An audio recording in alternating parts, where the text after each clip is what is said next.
The lights dimmed and a hush fell over the crowd as a small boy from the Philippines walked slowly onto the stage. White shirt, his jeans faded, his shoes slightly torn. The host asked him his name, and he replied softly, "My name is Jomar."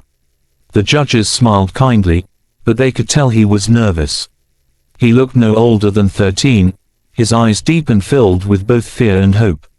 When they asked what he would sing, he said, "Hotel California." The audience murmured. It was a bold choice for such a young boy, especially one who looked so fragile standing under the blinding lights. Backstage, his mother stood clutching her hands together, whispering a quiet prayer. They had come from a small fishing village hours away, selling almost everything they had just to afford the trip. For Jomar, this wasn't just an audition, it was a chance to change their lives. His father had passed away 2 years earlier after a fishing accident, leaving his mother to raise him and his younger sister alone. Life had been harsh, but Jomar found comfort in music. He would sing by the sea every evening, his voice carrying across the waves, soft yet powerful, as if speaking directly to the heavens. When the music began, Jomar took a deep breath. The first few chords echoed, and he started to sing. His voice was pure and haunting, delicate but strong. Each word carried emotion so deep that even the cameraman forgot to move. The crowd that had been restless moments earlier fell completely silent. The first verse ended, and a woman in the front row wiped her tears. As he continued, his voice grew stronger, more confident. It wasn't just a song anymore, it was his story. The pain of losing his father, the nights spent hungry, the dreams of a better life, all of it poured out through every note. The judges exchanged glances, visibly moved. By the time he reached the chorus, Jomar's eyes glistened.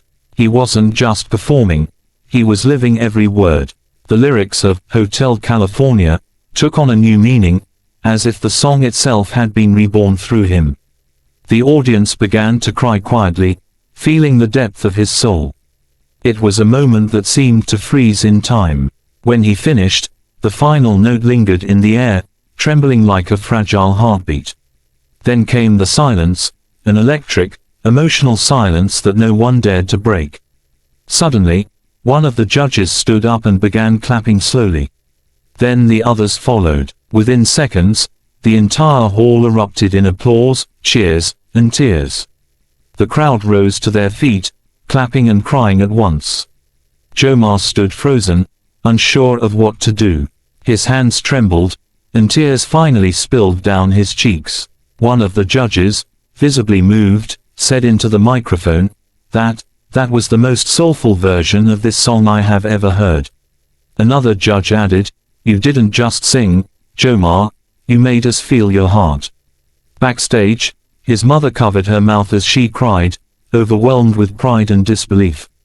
The host walked over to Jomar, resting a hand on his shoulder and asking, "What made you choose this song?"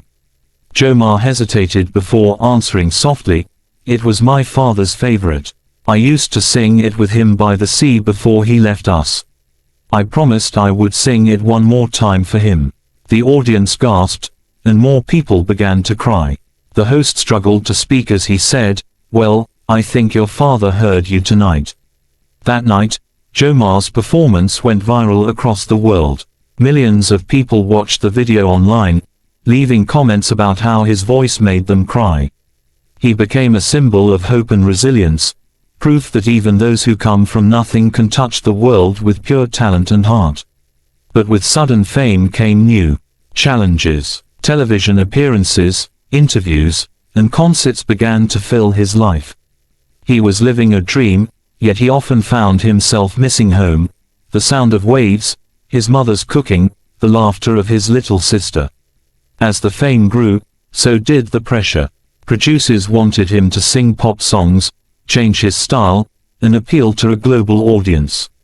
They told him to leave behind the sad, emotional songs and sing what was marketable. But Jomar couldn't let go of what made him who he was. One evening, sitting alone in a hotel room in a foreign city, he looked at his reflection in the window and whispered, "I just want to sing for my father again."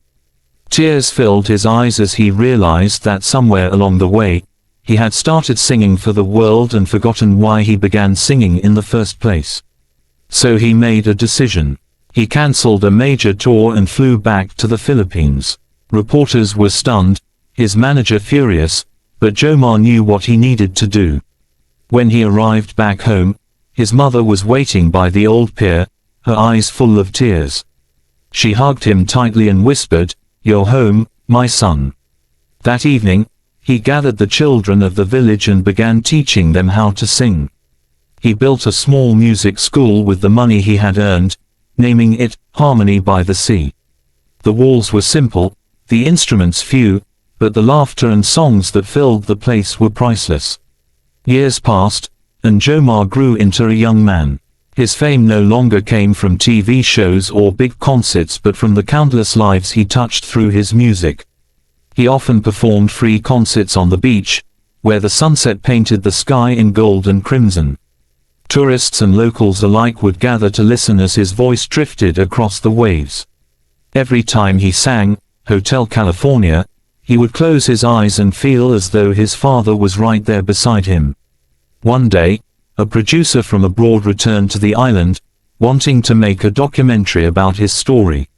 The cameras rolled as Jomar told him about his journey, from a barefoot boy who sang out of pain to a man who used music to heal others. "Music saved me," he said softly. "It gave me hope when life had none. And now, I want to use it to give hope back." The film ended with a breathtaking scene of Jomar singing by the shore, surrounded by children holding candles that flickered against the darkening sky. His mother watched from a distance, smiling with quiet pride. The world saw the boy who once made everyone cry now teaching others how to smile through their tears.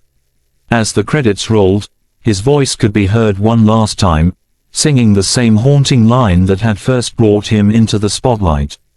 The screen faded to black with the words, "Sometimes, the smallest voice carries the loudest dream." Jomar's story became a legacy, not just of talent, but of love, loss, and the unbreakable human spirit. He proved that even the poorest child from the farthest island could move the hearts of millions, that pain could become purpose, and that one song, sung with truth and love, could bring tears to the entire world. Months passed since Jomar returned home to his small island village. The fame that once surrounded his name had quieted, but peace had taken its place. Every morning, the ocean breeze carried the sound of guitars and laughter from the small school he had built, Harmony by the Sea.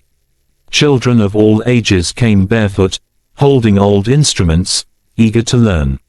Some of them had voices filled with promise, others simply came because singing made their hearts lighter. Jomar treated each of them the same way his father once treated him, with patience and love. Life in the village was simple again. He would wake up early, help his mother prepare breakfast, and walk along the beach where he used to sing as a child. Sometimes, he would pause by the water, close his eyes, and whisper, "Thank you, Papa. We made it." His fame may have faded in the cities, but on the island, he was a hero, a living reminder that dreams born in poverty can rise to touch the stars. But not everything was easy. As more children joined the school, Jomar struggled to keep it running. The instruments were old, the roof leaked when it rained, and sometimes there wasn't enough food for the students who traveled from other villages. His mother worried that he was taking on too much. "You gave them hope, my son," she said one evening. "But you cannot carry the whole world alone." Jomar smiled gently and replied, "I don't want to carry the world, Mama. I just want to give it a song." One day, as he was teaching, a group of foreign visitors arrived unexpectedly. They introduced themselves as part of a global charity organization that supported young musicians.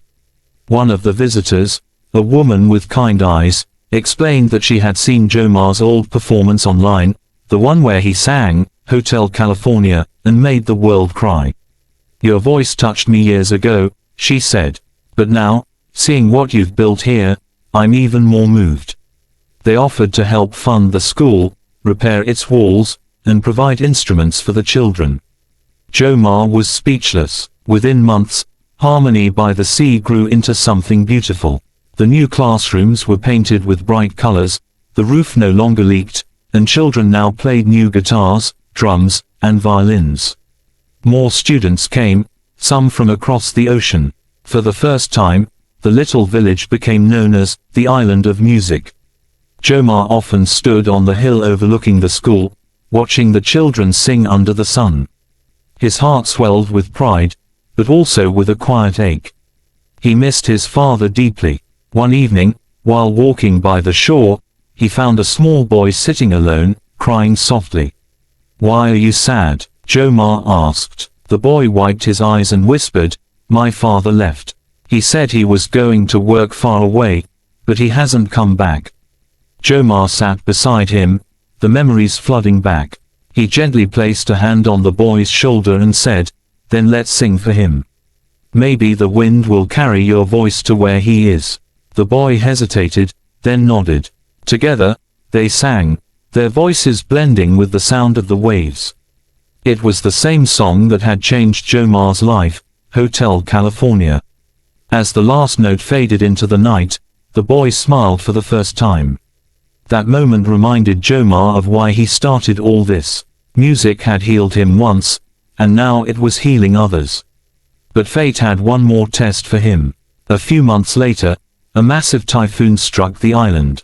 The winds howled, waves crashed violently against the shore, and the village was flooded overnight. Jomar and his students took shelter in the school building, holding hands and praying. The roof shook, water seeped in, and fear filled the room. But instead of crying, Jomar began to sing, softly at first, then louder. The children joined him, their voices rising together against the storm. It was as if their song pushed back the darkness. For hours, they sang through the roar of the wind until finally, silence returned. When the storm passed, much of the village was destroyed. The school was damaged but still standing. The people called it a miracle. Jomar looked at the broken walls and muddy floors, and though his heart ached, he smiled. "We'll rebuild," he said. "We'll sing while we do." And they did. The whole community came together. Men repaired the walls, women cooked food for the workers, and the children painted the new classrooms with bright drawings of waves and guitars. News of the disaster and Jomar's resilience spread quickly. The charity organization returned, bringing more aid and recording a short documentary about how music had given hope to the village. It went viral again. The world saw the boy who once made everyone cry now leading his community through tragedy with nothing but his voice and courage. Months later, Jomar was invited to perform again, this time, not for fame, but for a cause. He traveled to Manila to sing at a charity concert raising funds for children affected by natural disasters. Standing under the bright lights once more, he felt a familiar nervousness. But this time, it was different. When the music started, he closed his eyes and sang, Hotel California, again, not for applause, but for every child who had ever felt pain, fear, or loss. His voice filled the hall, strong and full of life. The audience cried once more, but this time, their tears weren't just from sadness, they were from hope. When the performance ended, he looked up, imagining his father smiling somewhere above. The host asked him, "Jomar, after everything you've been through, what keeps you going?" Jomar smiled, tears shining in his eyes, and said, "Because when I sing, I remember that even storms can't silence hope." He returned to his island soon after, to the children waiting for him with the bright faces and eager voices. He told them stories about courage, about how music could heal even the deepest wounds. They sang together once again under the setting sun, their voices rising in perfect harmony. Years later, Harmony by the Sea became one of the most celebrated music programs in the world, producing young artists who spread messages of love and unity. And though Jomar never chased fame again, his name lived on through every song that echoed from the island. Every sunset, as the waves touched the shore, people could still hear the faint sound of a boy's voice, the same one that once made the world cry, singing softly, eternally, reminding everyone that even the smallest song from the humblest heart can change the world.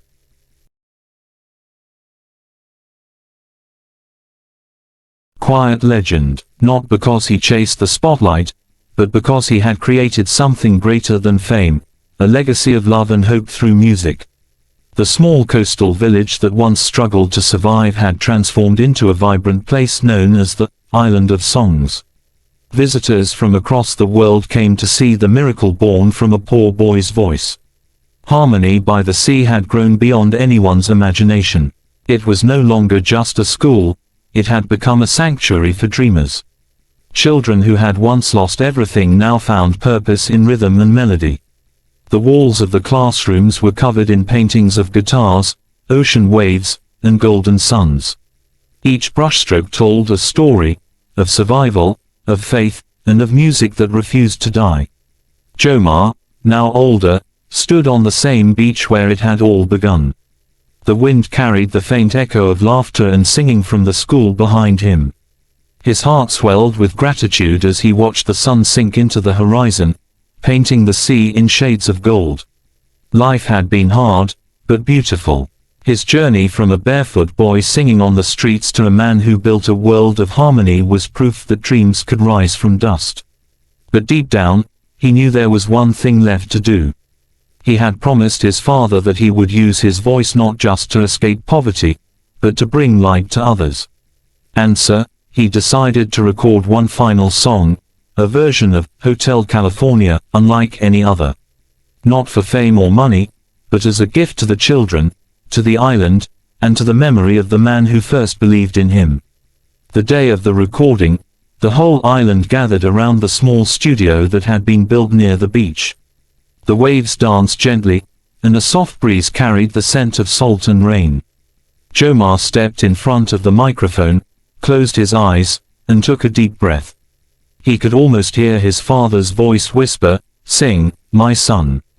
Sing from your heart." The guitar began to play. Jomar's voice, though older and deeper, still carried the same soul that had once made the world cry. But this time, it carried peace, the sound of someone who had found his purpose. As he sang, images of his past flooded his mind, his childhood struggles, the nights he sang for food, the first time he stood on a grand stage, the tears of the judges, the golden confetti falling like stars. He remembered the storm, the children, and every soul he had touched along the way. When the song ended, there was silence, the kind that only comes when hearts are too full to speak. Then came the applause, not wild or loud, but deep and sincere. The children ran to him, hugging him tightly. "Sir Jomar," one of the little girls said, her eyes shining, "you sound like hope." He laughed softly, tears slipping down his cheeks. "That's all I ever wanted to sound like," he replied. The recording of that song spread quietly across the internet. It wasn't marketed, it wasn't polished, but it didn't need to be. People who heard it felt something pure, something real. Within weeks, it went viral once more. Comments flooded in from around the world. "I cried again. This voice feels like healing. I didn't know a song could carry so much life." The world remembered the boy from the Philippines, not as a contestant or a viral sensation, but as the man who turned his pain into purpose. Months later, Jomar received an invitation from the very talent show where his journey had begun. They wanted him to return, not to compete, but to perform as a guest and share his story with the new generation of dreamers. At first, he hesitated. The memories of that big stage still made him nervous. But his students encouraged him. "Go, sir," they said. "Let the world see what music can do." When Jomar stepped onto that stage, again, years older, wearing a simple white shirt and holding his worn-out guitar, the audience fell silent. The host introduced him as the boy who once sang Hotel California and made the world cry. Jomar smiled humbly. The spotlight felt different this time, warmer, gentler. He began to speak before singing. "Years ago," he said, "I stood on this very stage barefoot and scared. I thought I was singing to survive. But now I know, I was singing to live, to love, to remind others that no dream is too small, and no voice too quiet to be heard. The crowd erupted in applause. Then, he strummed the first chord of Hotel California. The melody flowed like a memory reborn. The audience listened in awe, some smiling, some wiping tears. When he finished, the judges stood again, just like before, but this time their applause carried something deeper, respect. The golden confetti rained down once more. Jomar looked up, his eyes glistening under the lights, and whispered, "Thank you, Papa. We did it." That night, he didn't walk away with a trophy or a title, he walked away with something greater, peace. He returned home to his island, where children awaited him with open arms and bright smiles. As he walked into the school, the walls echoed with music and laughter. Life went on, beautifully and simply, and as the sun set over the sea, a group of children gathered by the shore, singing, Hotel California, their voices rising into the golden sky. Among them stood Jomar, smiling proudly. The camera slowly panned out, showing the wide ocean, the glowing horizon, and the sound of waves blending with the chorus of young voices. A narrator's voice softly said, "He was just a boy from the Philippines, but his song reached the heart of the world." And as the screen faded to black, the last note lingered, a reminder that no matter where you come from, your voice can become the light that guides others home. Why?